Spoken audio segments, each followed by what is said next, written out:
ایک سورہ فاتحہ حاضرین مجلس کے تمام مرحوم رشتہ داروں کے لیے بس.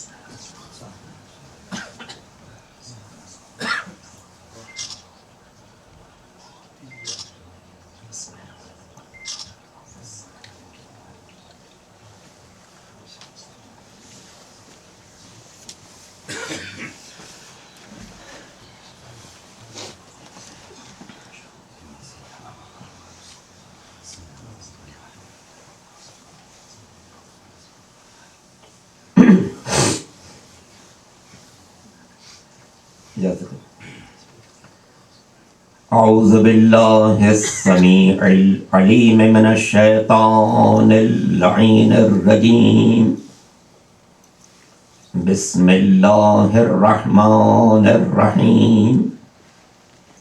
الحمد للہ الواحد الاحد الباری الصمد الذی بمشیتہ اراد وقصد وبحکمتہ خلق واوجد وإلى معرفته هدى الناس وأرشد.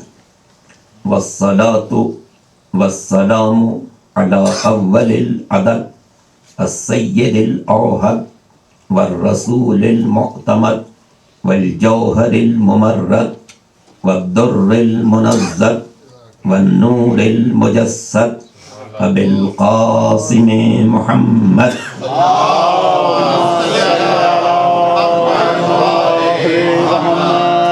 وآلہ الطیبین الطاہرین المعصومین المظلومین الغر المیامین الذین اذهب اللہ عنہم الرجس وطہرہم تطہیرا.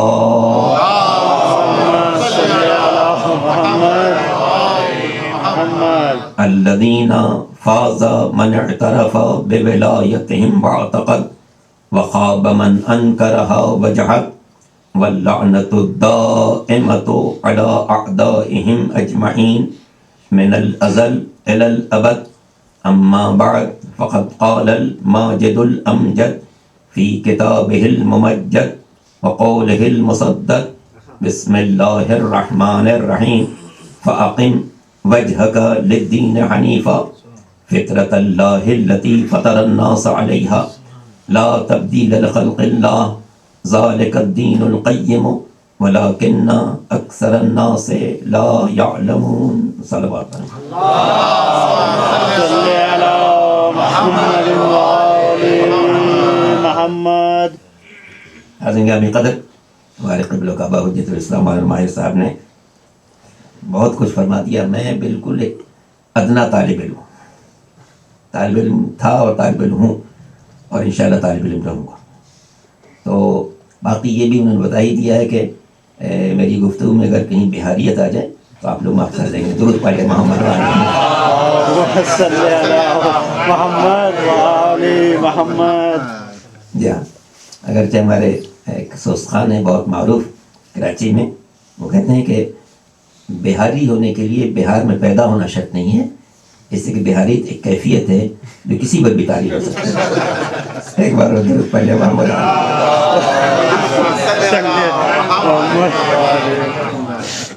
ہمارے نہایت واجب احترام بزرگ عالی جناب مولانا حسن امداد صاحب بھی تشریف فرمائے ہیں. میری دعا ہے کہ اللہ تعالیٰ ان کو صحت عافیت کے ساتھ مزید طویل زندگی عطا فرمائے. قبلہ و کعبہ جو یہاں پر ایک عرصہ دراز سے خدمات انجام دے رہے ہیں، ان کو بھی مالک دو جہاں طویل زندگی عطا فرمائے. تمام حاضرین کو ان کی جملہ حاجات میں کامیابی عطا فرمائے. تو میں نے عرض کیا کہ مجھے اللہ نے اساتذہ تو بہت بڑے بڑے دیے.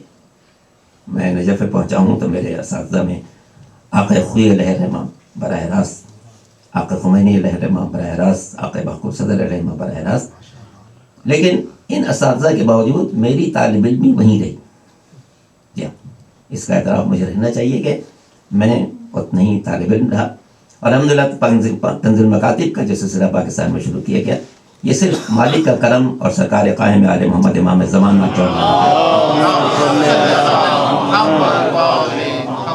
کی سرپرستی تھی کہ پاکستان میں اس کے قیام کو تقریباً 30 سال گزر چکے ہیں، اور اس 30 سال میں 1100 سے زیادہ مقامات پر مدارس قائم ہوئے.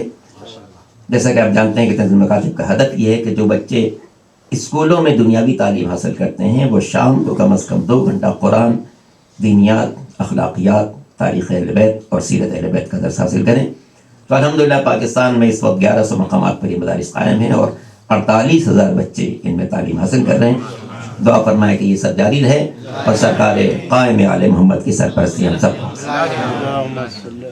شب جمعہ ہے، ظاہر ہے کہ ورکنگ ڈے میں آپ کو کسی طویل تقریر میں مجھے نہیں الجھانا چاہیے.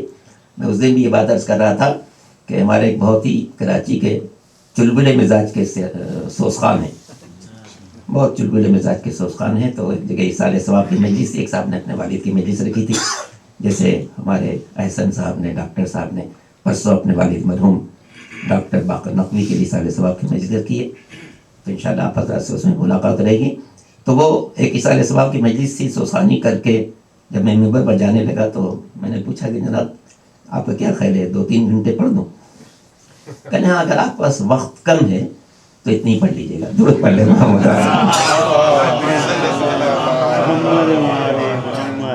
مگر میں نے کہا کہ بھارت رحم دلی بھی کوئی چیز ہوتی ہے. درود پڑھ لیں محمد عالم.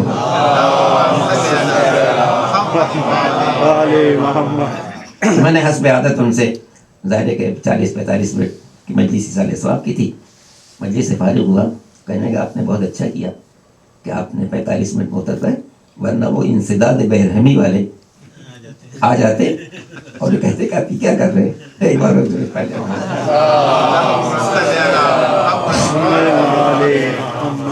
بھائی سے زحمت نہ سب مل کے ایک بار عبد محمد.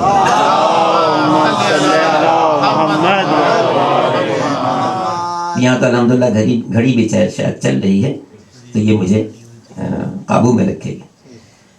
سورہ مبارک ہے روم، قرآن مجید کے 30ویں سورہ کی تلاوت کی سعادت حاصل کی. اس کی آیت کا نمبر بھی 30 ہے، سورہ کا نمبر بھی 30، آیت کا نمبر بھی 30. ہمارے بزرگان کی اجازت سے چند معروضات اس دعا کے ساتھ کہ مالک دو جہاں اس مجلس سے اپنی بارگاہ میں قبول فرمائیں، حاضرین کو ان کی حاجات میں کامیابی عطا فرمائیں، بانیان مجلس کی توفیقات میں اضافہ فرمائیں، ہمارے دینی مراکز ایوم بارگاہوں سینٹرز کی حفاظت فرمائیں، جو لوگ ان کی خدمات انجام دے رہے ہیں سب کی توفیقات میں اضافہ فرمائیں.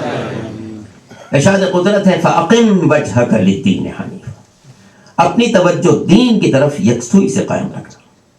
فطرت اللہ التی فطر الناس علیہا، یہ دین اس فطرت کے عین مطابق ہے جس پر اللہ نے انسان کو پیدا کیا. ذالک الدین القیم، یہی سب سے سچا سیدھا اچھا دین ہے. ولکن اکثر الناس لا یعلمون، لیکن لوگوں کی اکثریت جانتی نہیں.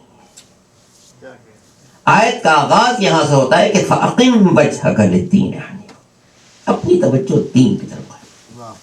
آج ظاہر ہے کہ یہ شب جیسا کہ آپ کے علم میں ہے اور اعلان بھی کیا گیا کہ 20واں ہے سرکار سید الشہداء خامس عالبہ امام حسین علیہ السلام اور شہیدان کربلا کا. ظاہر کربلا کی پوری داستان دین کے تحفظ کی، امام علی مقام کا ہر اقدام دین کے تحفظ کی. حسینی وہی ہے کہ جو دین کی حفاظت کو مد نظر، کیونکہ جو قربانی ہے وہ صرف دین کی خاطر، دین کی خاطر. دنیا کا کوئی انسان آزاد ہے، کہیں رہے، مشرق میں رہے، مغرب میں رہے. سورہ بقرہ کی آیت میں ارشاد ہوا لیس البر ان تولوا وجوہکم قبل المشرق والمغرب ولکن البر من آمن باللہ والیوم الاخر. نیکی یہ نہیں ہے کہ تمہارا رخ مشرق کی طرف ہو یا مغرب کی طرف، ولکن البر من آمن باللہ والیوم الاخر. نیک وہ انسان ہے کہ جو اللہ پر ایمان رکھتا ہے، قیامت کے دن کو تسلیم کرتا ہے. یہ آیت مفصل ہے، اس کی طرف میں نہیں جاؤں گا. تو انسان مشرق میں رہے یا مغرب میں رہے، شمال میں رہے یا جنوب میں رہے، جس خطۂ عرض پر رہے، لیکن جو اس کی ذمہ داری ہے فَأَقِمْ وَجْهَكَ لِلدِّينِ حَنِيفًا، کہیں رہو دین سے غافل نہ ہو. اپنا بھی دین محفوظ رکھو، اپنی نسل کا بھی دین محفوظ رکھو. کوئی ایسا نہ ہو کہ انسان اپنی غفلت کی بنا پر اپنی اولاد کو اپنی ہاتھوں سے کھو. مال کا خسارہ بھی خسارہ ہے، لیکن اولاد کا خسارہ اس سے بڑا خسارہ ہے. مال ہاتھ سے چلا جائے واپس آ سکتا، یہ مال کبھی ایک کے ہاتھ میں ہے، کبھی وہ دوسرے کے ہاتھ میں ہوتا. سرکار ابو طالب نے جو قصیدہ پڑھا ہے اس میں یہ شعر موجود ہے فَإِنَّ الْمَالَ ذل زائل، یاد رکھو مال ایک سایہ ہے جو ڈھل جاتا، تو مال ہاتھ سے چلا جائے خسارہ ہے، لیکن مختصر خسارہ ہے۔ اولاد اگر ہاتھ سے چلی جائے تو یہ خسارہ وہ ہے جس کا کوئی عوض نہیں۔ تو اس لیے مشرق میں رہے یا مغرب میں، ہر انسان خود کو بھی دین پر گامزن رکھے اور اپنی اولاد کو بھی دین پر گامزن رکھنے کی بھرپور کوشش کرے۔ اس کے ذہنوں کو پڑھے، کہاں کہاں کون سا ایسا سوال اس کے ذہن کو منتشر کر سکتا ہے، دین سے منحرف کر سکتا ہے۔ بچپن میں اگر بچوں کے سوالات کے صحیح جواب مل جائے تو اپنے دین میں مستحکم ہو جائیں گے، لیکن اگر ان کو اپنے سوالات کے صحیح جواب نہ ملے انتشار کا شکار ہو جائیں گے۔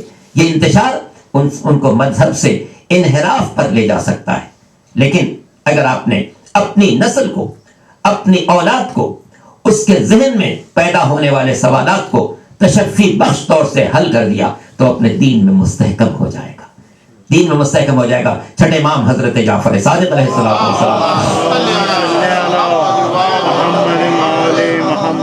ایک بہت مشہور فرمان ہے کہ امام فرماتے ہیں کہ یاد رکھو ہمارے دین میں اتنی طاقت ہے کہ ہمارا عام آدمی اگر ان کے عالم سے گفتگو کرے گا تو شکست ہے۔ یہ دین کی طاقت ہے، یہ دین کی طاقت ہے۔ یہ شب جمعہ جس میں ہم سب یہاں پر بیٹھے ہیں، ابھی آپ نے دعائے کمیل پڑھی جو مولا کائنات امیر المومنین علی بن ابی طالب علیہ السلام کی عطا کردہ عظیم دعاؤں میں سے ہے اور نہایت عظیم مطالب پر مشتمل یہ دعا ہے۔ اس میں شروع میں آپ نے پڑھا اللہم اغفر لی الذنوب التي تحت كل عصم، اللہم اغفر لی الذنوب التي تغیر النعم، اللہم اغفر لی الذنوب التي تنزل النقم، اللہم اغفر لی الذنوب التي تحبس الدعاء، اللہم اغفر لی الذنوب التي تنزل البلاء۔ یہ فقر دعائے کمیل میں مولا کائنات امیر المومنین علی بن ابی طالب علیہ السلام کی زبان مبارک سے ہم تک پہنچے، جس سے اندازہ ہوتا ہے کہ گناہ کا اثر صرف آخرت میں نہیں ہے بلکہ کچھ گناہ ایسے ہیں جن کا اثر دنیا میں بھی انسان کو دیکھنا پڑتا ہے۔ ارشاد ہوتا ہے پالنے والے میرے معاف کر دے میرے ان گناہوں کو جو میری عزت کو پامال کر دیتے، میرے ناموس کو بٹا لگا دیتے ہیں۔ میرے مالک معاف کر دے میرے ان گناہوں کو جو میری زندگی میں سختیاں نازل کرتے ہیں۔ اچانک میری زندگی سخت ہو جاتی ہے، میں سوچتا ہوں کہ میری زندگی اتنی سخت کیوں ہو گئی۔ معصوم فرماتے ہیں غور کرو کہیں ایسا تو نہیں ہے کہ تم نے کوئی ایسا گناہ کیا جس کی بنا پر سختیاں تم پر آ گئیں۔ اس کے بعد ارشاد ہوتا ہے اللہم اغفر لی الذنوب التي تغیر النعم، پالنے والے میرے ان گناہوں کو معاف کر دے جو نعمتوں کا رخ پھیر دیتے ہیں۔ یہ نعمت میری طرف آنے والی تھی مگر میں کسی ایسے گناہ کا مرتکب ہوا کہ اس نعمت نے اپنا رخ پھیر لیا۔ تو اے پالنے والے میرے ان گناہوں کو معاف کر دے جو آنے والی نعمتوں کا رخ پھیر دیتے ہیں۔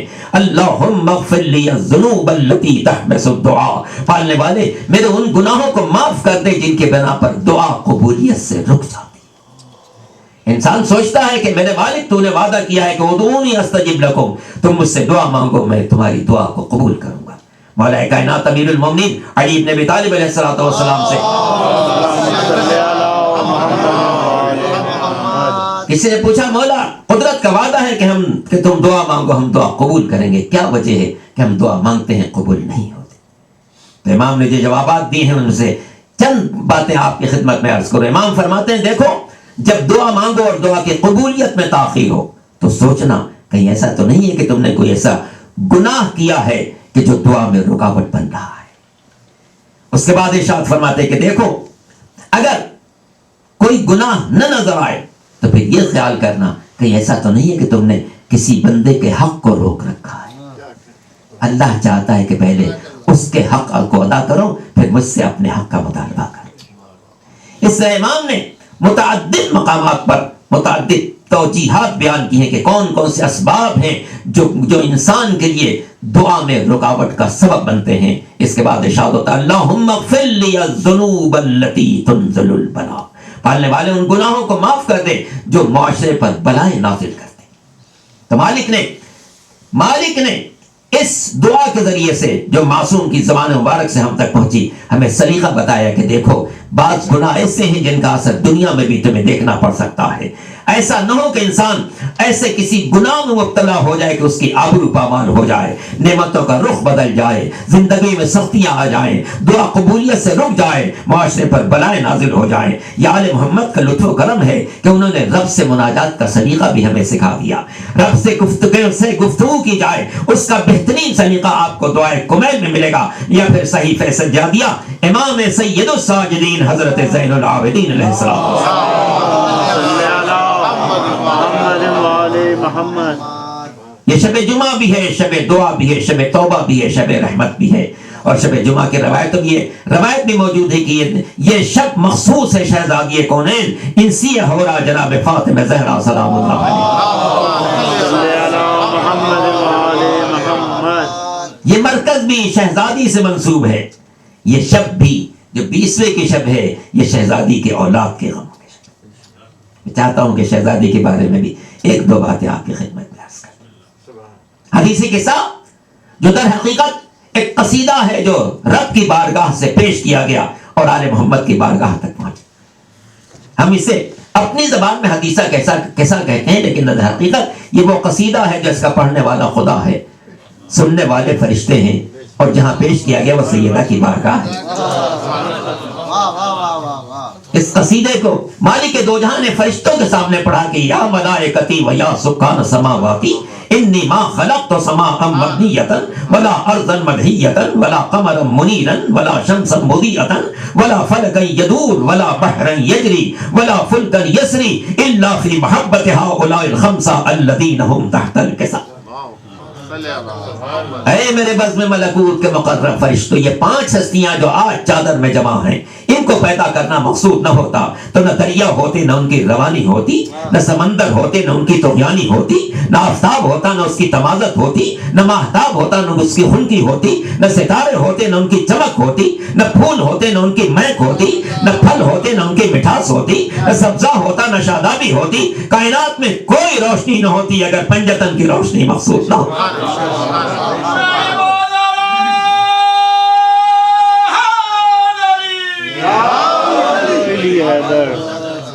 کائنات میں کوئی روشنی نہ ہوتی اگر پنجتن کی روشنی مقصود نہ ہوتی۔ اور جب فرشتوں نے پوچھا پالنے والی یہ کون سی 5 ہستیاں ہیں، آئے دنیا شہزادی کی عظمت و جلالت کو سمجھے کہ چادر میں پنجتن جمع ہیں، پنجتن میں سرور کائنات احمد مجتبی محمد مصطفیٰ صلی اللہ علیہ وسلم کی ذات گرامی بھی ہے کہ بعد از خدا بزرگ تی قصہ مختصر۔ اسی چادر میں مولا کائنات حلال مشکلات اسد اللہ الغالب غالب علی کل غالب امیر المومنین علی ابن ابی طالب،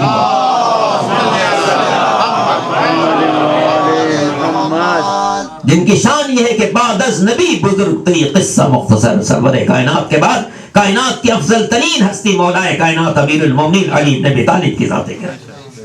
اسی چادر کے اندر جوانان جنت کے دونوں سردار موجود، مگر کیا کہنا اس بی بی کی عظمت و جلالت کہ جب فرشتوں نے پوچھا پالنے والے یہ 5 ہستیاں کون ہیں، تو تعارف کا آغاز نہ پیغمبر سے ہوا، نہ مولا سے ہوا، نہ حسن و حسین سے ہوا، بلکہ شہزادی کو مرکز تعارف قرار دیا گیا کہ ہم فاطمہ و ابوہا و بعلہا و بنوہا۔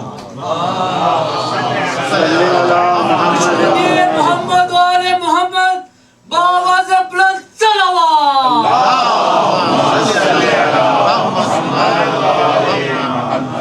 اے میرے بزم ملکوت کے رہنے والوں، اس چادر میں کوئی اور نہیں ہے، میری شہزادی ہیں، انہی کے بابا ہیں، انہی کے شوہر ہیں، انہی کے بچے۔ آج سب کا تعارف شہزادی کے ذریعے سے ہو رہا ہے۔ آج پیغمبر کے تعارف میں یہ بات نہیں کہی جا رہی کہ وہ سراج منیر ہے، بشیر و نذیر ہے، رحمت للعالمین ہے، شفیع المذنبین ہے، بلکہ آج تعارف یہ ہے کہ فاطمہ کے بابا۔ آج مولا کے تعارف میں یہ بات نہیں کہی جا رہی ہے کہ امیر المومنین ہے، امام المتقین ہے، قائد الغر المحجلین ہے، یعصوب الدین ہے، فاتح خیبر و خندق ہے، قاتل مرحب و انتر ہے۔ آج یہ تعارف ہے کہ فاطمہ کے شوہر۔ آج حسن و حسین کے تعارف میں یہ بات نہیں کہی جا رہی ہے کہ نیرین ہے، کوکبین ہے، عرش الہی کے گوشوارے ہیں، پیغمبر کے پیارے ہیں، جوانان جنت کے سردار ہیں۔ آج تعارف یہ ہے کہ فاطمہ کے بیٹے۔ کائنات حیرت زدہ ہے اس بی بی کی عظمت و جلالت کے لیے۔ توجہ فرمائیے گا، سرکار خاتم الانبیاء احمد مجتبی محمد مصطفیٰ صلی اللہ علیہ وسلم میں جو لقب سب سے معروف ہے وہ رحمت للعالمین ہے. قرآن میں ارشاد ہوا ما ارسلناک الا رحمتا للعالمین، میرے حبیب اپنے آپ کو پوری کائنات کے لیے صرف رحمت بنا کر بھیجا. کائنات میں جمادات بھی ہیں، نباتات بھی ہیں، حیوانات بھی ہیں، انسان بھی ہیں. انسانوں میں انبیاء بھی ہیں، مرسلین بھی ہیں، ہادیان برحق بھی ہیں، خاصان خدا. جب قدرت نے کہا کہ میرا حبیب کائنات کے لیے رحمت، تو اس کا مطلب یہ کہ پیغمبر کائنات میں جمادات کے لیے رحمت ہے، نباتات کے لیے رحمت ہے، حیوانات کے لیے رحمت ہے، انسانوں میں انبیاء کے لیے رحمت ہے، مرسلین کے لیے رحمت ہے، خاصان خدا کے لیے رحمت. اب آیت کو حدیث سے ملاتے ہیں. سرکار دو عالم کا ایک مشہور فرمان ہے، ہماری کتابوں میں بھی، برادر اہل سنت کی کتابوں میں بھی، کہ پیغمبر ارشاد فرمایا الولد نعمت والبنت رحمت. بیٹا نعمت ہے، بیٹی رحمت ہے. بیٹا نعمت ہے، بیٹی رحمت ہے. کوئی شخص بھی بیٹی کے پیدائش پر جھگڑا بگاڑے نہیں، غمزدہ نہ ہو، افسردہ نہ ہو، بلکہ رحمت الہی کا استقبال کرے. میرے گھر پر اللہ نے رحمت بھیجی ہے، میں اس کا استقبال کر رہا ہوں. پھر اگلا فقرہ فرماتے ہیں یاد رکھو نعمت پر حساب دینا ہوگا، رحمت پر جزا ملنے والی. نعمت پر حساب دینا ہوگا، رحمت پر جزا ملنے والی. اب آیت کو حدیث سے ملا کر دیکھتے ہیں. آیت نے کہا پیغمبر کائنات کے لیے رحمت، پیغمبر نے کہا کہ بیٹی باپ کے لیے رحمت. جب پیغمبر کائنات کے لیے رحمت، تو اس کا مطلب یہ کہ پیغمبر جمادات کے لیے رحمت، نباتات کے لیے رحمت، حیوانات کے لیے رحمت، انسانوں میں انبیاء کے لیے رحمت، مرسلین کے لیے رحمت، خاصان خدا کے لیے رحمت، اللہ کے مخصوص بندوں کے لیے رحمت. تو پوری کائنات کے لیے جو ذات رحمت ہے وہ پیغمبر کی ذات ہے، اور خود پیغمبر کے لیے جو ذات رحمت ہے وہ خاتون جنت جناب فاطمہ زہرا سلام اللہ علیہا.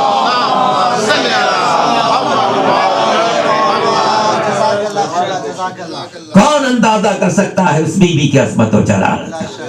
انسانی تاریخ میں کوئی ایسی بی بی نہیں ہے جو شہزادی کونین سے ہمسری کا دعویٰ کر سکے. اس لیے کہ شہزادی کے علاوہ اس کائنات میں کون ہے کہ جس کا باپ انبیاء کا سردار، جس کا شوہر اولیاء کا سردار، جس کے بچے جوانان جنت کے سردار، اور جو خود خواتین عالم کے سردار.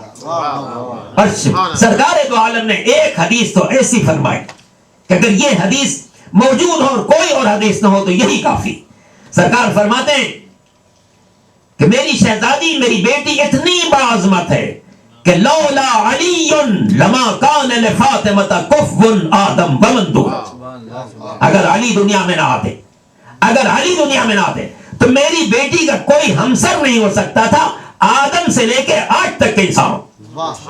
صاحبان فکر و دانش کا مجمع، توجہ فرمائیے گا. یہ کون پیغمبر؟ یہ وہ پیغمبر جس کی پوری کائنات پر نگاہ ہے. سورہ احزاب میں ارشاد ہوا یا ایھا النبی انا ارسلناک شاہدا ومبشرا ونذیرا وداعیا الی اللہ باذنہ وسراجا منیرا. میرے حبیب ہم نے آپ کو پوری کائنات پر گواہ قرار دیا. کائنات پر جو گواہ ہے، جو آدم کا علم بھی جانتا ہے، جو نوح کے صفوت بھی جانتا ہے، جو ابراہیم کی خلت بھی جانتا ہے، جو موسیٰ کی شجاعت بھی جانتا ہے، جو عیسیٰ کا زہد و تقویٰ بھی جانتا ہے، جو یوسف کا جمال بھی جانتا ہے، جو سلیمان کا کمال بھی جانتا ہے. وہ نبی کہہ رہا ہے کہ اگر علی دنیا میں نہ آتے تو میری بیٹی کا کوئی شریک حیات نہیں ہو سکتا تھا.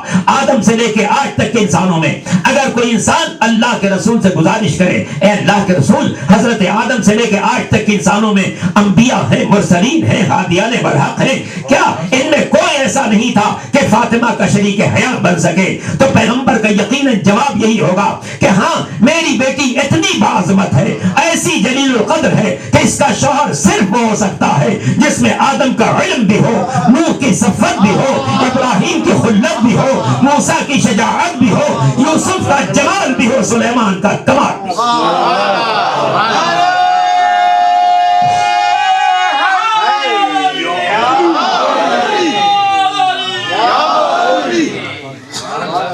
آدم سے لے کے خاتم تک تمام انبیاء کے صفات کا مظہر بن کر جو آئے وہ فاطمہ کا شریک حیات بن سکتا ہے. اپنی طرف سے کوئی بات نہ کہوں. علامہ محب الدین طبری برادر اہل سنت کے بہت معتبر عالم دین ہیں. وہ اپنی کتاب الریاض النظرہ فی احوال العشرۃ المبشرہ، عشر مبشرہ کے حالات میں لکھی گئی کتاب الریاض النظرہ میں لکھتے ہیں کہ سرکار دو عالم خاتم الانبیاء احمد مجتبی محمد مصطفیٰ نے ارشاد فرمایا کہ من ارادہ ان ينظر الى آدم فی علمہ وإلى نوح فی صفوتہ وإلى ابراہیم فی خلتہ وإلى موسیٰ فی ہیبتہ وإلى عیسیٰ فی زہدہ فلینظر الى وجہ علی ابن ابی طالب. پیغمبر کا ارشاد مقدس ہے جو شخص آدم کو ان کے علم میں دیکھنا چاہے، جو نوح کو ان کی صفت میں دیکھنا چاہے، جو ابراہیم کو ان کی خلت میں دیکھنا چاہے، جو موسیٰ کو ان کی شجاعت میں دیکھنا چاہے، جو عیسیٰ کو ان کے زہد و تقویٰ میں دیکھنا چاہے، اسے چاہیے کہ علی کو دیکھے. گویا پیغمبر کا یہ فرمان بتا رہا ہے جس انسان نے آدم کے زمانے میں زندگی گزاری اس نے آدم کا علم تو دیکھا مگر نوح کی صفت نہیں دیکھ سکا. جس نے نوح کے زمانے میں زندگی گزاری اس نے نوح کی صفت تو دیکھی، ابراہیم کی خلت نہ دیکھ سکا. جس نے ابراہیم کے زمانے میں زندگی گزاری اس نے ابراہیم کی خلت تو دیکھی، موسیٰ کی شجاعت نہ دیکھ سکا. جس نے موسیٰ کے زمانے میں زندگی گزاری اس نے موسیٰ کی شجاعت تو دیکھی، عیسیٰ کا زہد و تقویٰ نہیں دیکھ سکا. جس نے عیسیٰ کے زمانے میں زندگی گزاری اس نے عیسیٰ کا زہد و تقویٰ تو دیکھا، سابقہ کم انبیاء کے کمالات نہ دیکھ سکا. مگر جس نے علی کو دیکھا اس نے آدم کا علم بھی دیکھا، نوح کی صفت بھی دیکھی، ابراہیم کی خلت بھی دیکھی، موسیٰ کی شجاعت بھی دیکھی، عیسیٰ کا زہد و تقویٰ بھی دیکھا. سارے انبیاء کے کمالات کو یکجا دیکھا تو ذات علی نظر آ.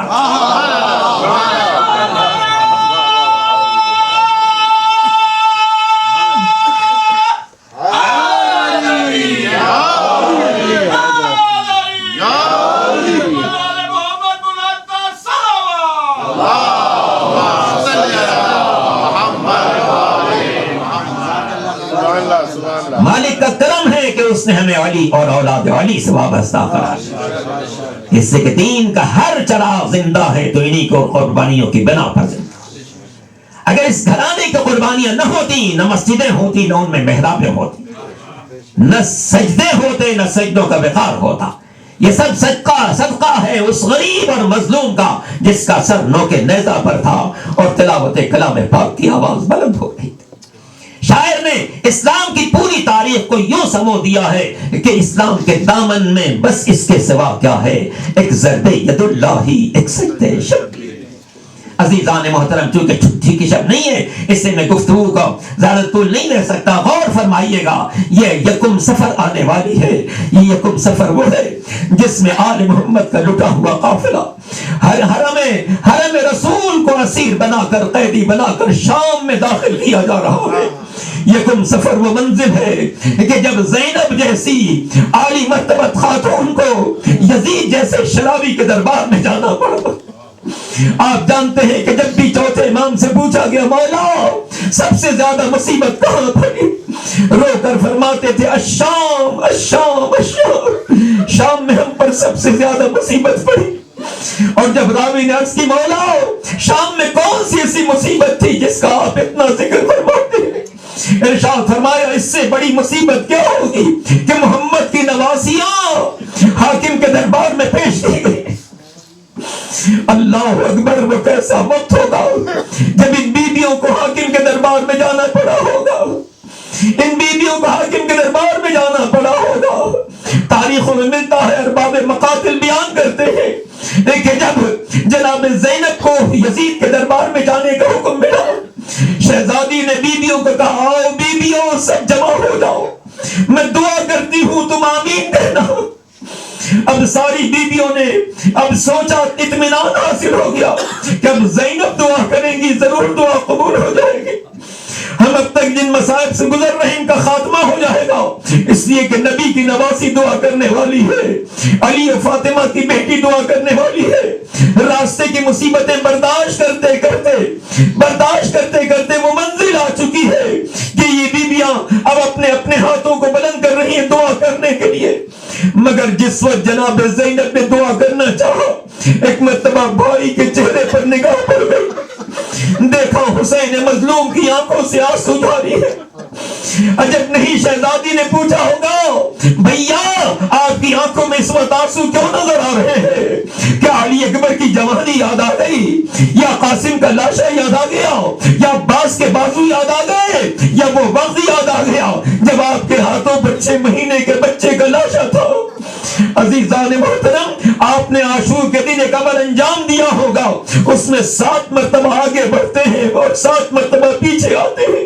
ہر مرتبہ آپ کی زبان پر یہ جملہ ہوتا ہے، انا للہ و انا الیہ راجعون، رضا بقضائہ و تسلیما لامرہ۔ آپ 7 مرتبہ آگے بڑھتے ہیں، پھر پیچھے آتے ہیں، پھر آگے بڑھتے ہیں، پھر پیچھے آتے ہیں۔ ارباب مقاتل نے لکھا ہے کہ یہ تاثیر ہے اس عمل کی کہ جب کربلا کے میدان میں امام مظلوم کے ہاتھوں پر علی اصغر کا لاشا تھا، میرا امام کبھی رباب کے خیمے کی طرف بڑھتے تھے، پھر خیال آتا تھا کہ رباب اپنے 6 مہینے کے بچے کے گلے میں 3 پھل کا تیر دیکھے گی تو اس کے دل پر کیا قیامت گزرے گی۔ امام واپس آ جاتے تھے، پھر جاتے تھے، پھر واپس آتے تھے۔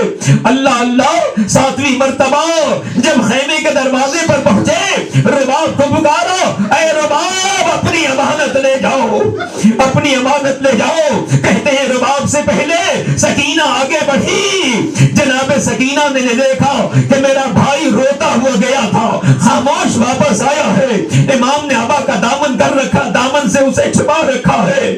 بچی نے اپنے چھوٹے بھائی کو خاموش دیکھا، بابا سے کہنے لگی، بابا علی اصغر بہت پیارے تھے، علی اصغر بہت پیارے تھے، آپ پانی پلا لیں، میں پیاسی رہ گئی۔ مگر جب امام نے ابا کا دامن ہٹایا، بچی نے گلے میں 3 پھل کا تیر دیکھا، غش کھا کر زمین پر گر پڑی۔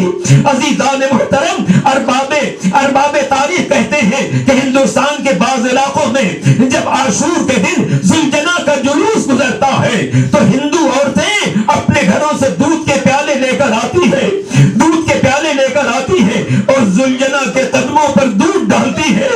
جب کوئی ان سے پوچھتا ہے کہ تم ذوالجناح کے قدموں پر دودھ کیوں ڈالتی ہو تو وہ کہتی ہے، ہم نے سنا ہے کربلا کے میدان میں حسین ابن علی نے اپنے دودھ پیتے بچے کے لیے پانی مانگا تھا مگر کسی نے پانی نہیں دیا تھا، ہم دودھ لے کر آتے ہیں۔ اے حسین ابن علی، اگر ہم کربلا کے میدان میں ہوتے، آپ کے دودھ پیتے بچے کے لیے دودھ لے کر آتے، ہم اس وقت نہیں آ سکے تھے، آج آپ کی سواری کے قدموں پر یہ دودھ ڈالتے ہیں۔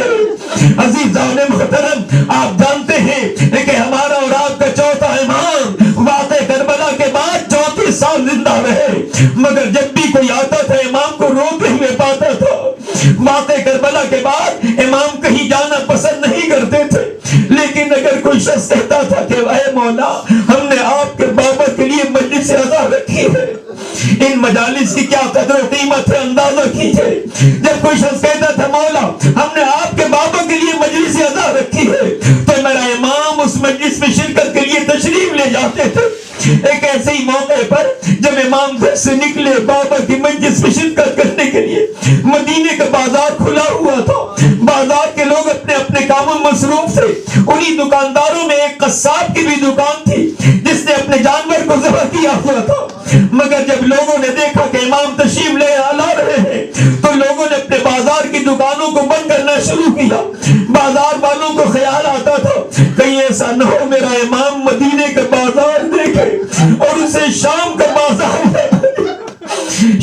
بازار یاد آ جائے، اس لیے بازار کے دکانداروں نے اپنی دکانوں کو بند کرنا شروع کیا۔ جب امام اس قصاب کی دکان کے قریب پہنچے، اس سے پوچھا، میں جانتا ہوں تیرا کام قصاب ہے، تو قصاب ہے، تیرا کام جانوروں کو ذبح کرنا ہے، بس اتنا بتا دے اس جانور کو ذبح کرنے سے پہلے تو نے پانی پلایا تھا؟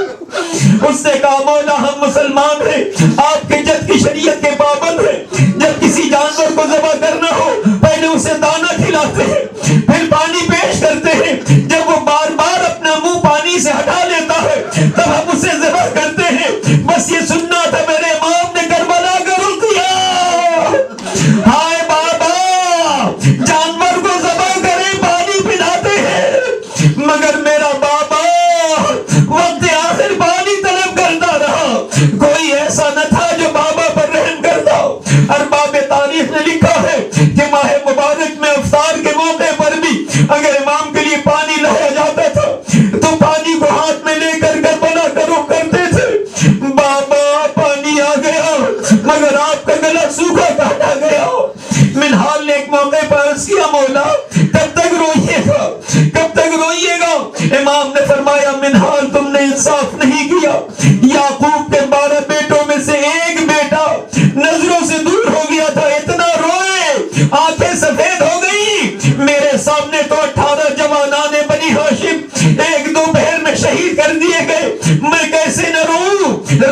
عرض کی مولا یہ سچ ہے مگر یہ بھی تو سچ ہے شہادت آپ کی میراث ہے۔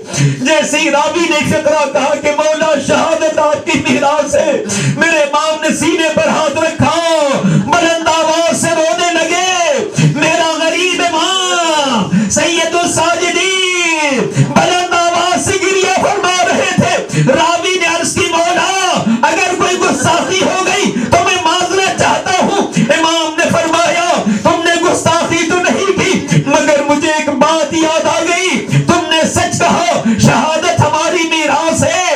یقیناً میرے دادا علی مرتضیٰ شہید ہوئے، میرے چچا حسن مجتبیٰ شہید ہوئے، میرا بابا شہید ہوا، مگر اے منہال ذرا انصاف سے بتانا کیا یہ بھی ہماری میراث تھی؟ محمد کی نواسیاں، علی و فاطمہ کی بیٹیاں، زینب ام کلثوم بازاروں میں لے جائی جائے۔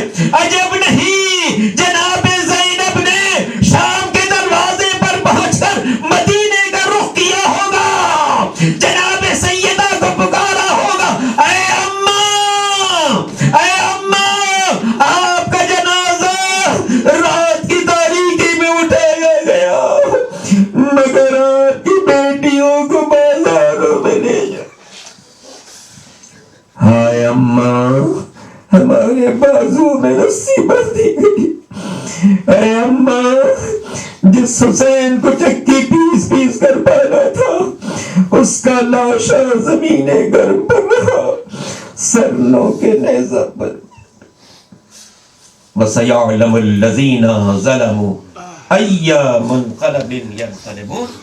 خداوندہ اس مجلس عزا کو اپنی بارگاہ میں قبول فرما، ہم سب کے گناہان صغیرہ و کبیرہ کو معاف فرما، ہم سب کو محمد و آل محمد کے اسوہ حسنہ پر چلنے کی توفیق عطا فرما۔ میرے مالک روئے زمین پر جہاں جہاں آل محمد کے چاہنے والے زندگی گزار رہے ہیں ان کے جان و مال عزت و آبرو کی حفاظت فرما، حاضرین مجلس کو ان کی جملہ حاجات میں کامیابی عطا فرما، جو بیمار انہیں شفائے کامل عطا فرما، جو پریشان حال ان کی پریشانیاں دور فرما، جو مقروض ہیں ان کے قرضوں کو ادا فرما، جو کسی قسم کے مشکل میں گرفتار ان کی مشکلات کو حل فرما۔ میرے مالک اس عزا خانے کی حفاظت فرمانا، جو لوگ اس عزا خانے کی خدمات انجام دے رہے ہیں ان کی توفیقات میں اضافہ فرمانا۔ قبلہ و کعبہ بزرگ محترم علی جناب مولانا حسن امداد صاحب کو صحت عافیت کے ساتھ طویل زندگی عطا فرمانا۔ برادر مکرم حجت الاسلام مولانا ماہر صاحب کو میرے مالک صحت و عافیت کے ساتھ طویل زندگی عطا فرمانا۔ میرے مالک بانیان مجلس کی توفیقات میں اضافہ فرما، ان کے مرحومین کے درجات بلند فرما، انہیں جنت الفردوس کی نعمتوں سے سرفراز فرما۔ آخر میں سورہ مبارک فاتحہ کی ایک بار پھر التماس ہے بانیان مجلس اور حاضرین مجلس کے تمام مرحومین کے لیے الفاتحہ۔